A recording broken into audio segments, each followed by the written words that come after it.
Good evening. 18 years on, the doctor who blew the whistle on the Bristol heart scandal says he's still considered as a traitor by some colleagues.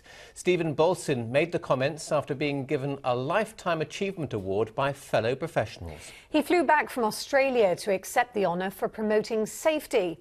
After speaking out about scores of patients dying unnecessarily from cardiac operations, Dr Bolson said he was forced to work abroad. Here's our health correspondent Matthew Hill. To many, this award has come too late, but today, at least the highest professional body for this former Bristol anaesthetist was united in recognising his pivotal role in transforming patient safety.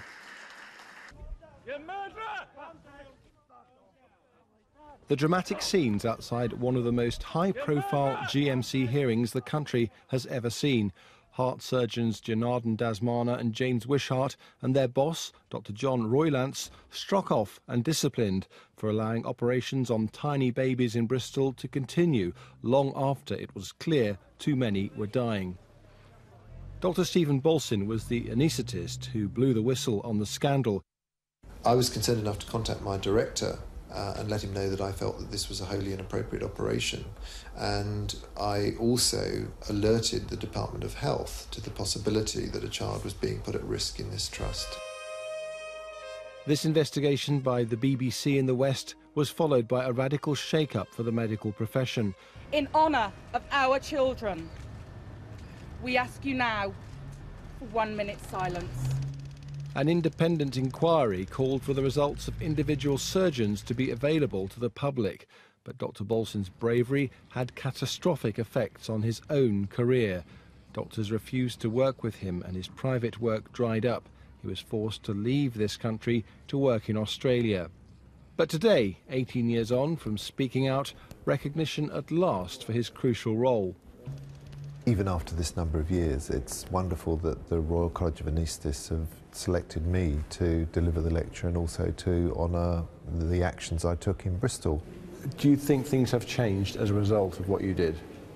I think they're still beginning to change, Matthew. I think the rate of change has been very slow. I think we've seen other whistleblowers punished in exactly the same way as I was and essentially having to leave the country. I agree that we should be doing something much more about whistleblowing. I think it's about the attitudes and culture of the management of the NHS. And if it doesn't change, then patient safety won't improve, and we'll be having this conversation in another 10 years' time.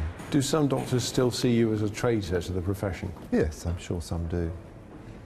Professor Bolson may have changed the face of medicine, but what happened to him did nothing to encourage other NHS whistleblowers from coming forward. Matthew Hill, BBC Points West, Cardiff.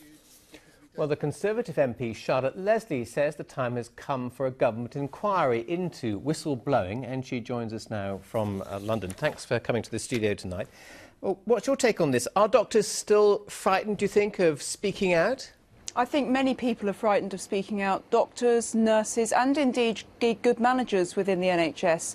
And Dr Bolson's right, we've seen some change since the tragedy at the Bristol Heart Unit, but not enough. I mean, we had the mid-staffs scandal, and since then, recently, we've had revelations over the last decade of people who've been flagging up really quite dramatic concerns to decision makers and to senior managers and have been stifled. When they have gone and whistleblown, made it public, they found their careers, their livelihood and often their families have really suffered. And the most galling thing of all is that many of the people who presided over the kind of safety risks and regimes of bullying and putting targets before patient safety, they're still in their jobs, enjoying very nice salaries, thank you very much. Some even get promotion. Whereas the people who stand up for the public and actually raise these concerns can find themselves jobless years on. That's just a scandal. How then do you change the culture? Well, I think you hold those people to account who don't employ whistleblowers and who stifled whistleblowers. I mean, something I've been very public about is I find it of great concern that Barbara Hakin is now the deputy at NHS England.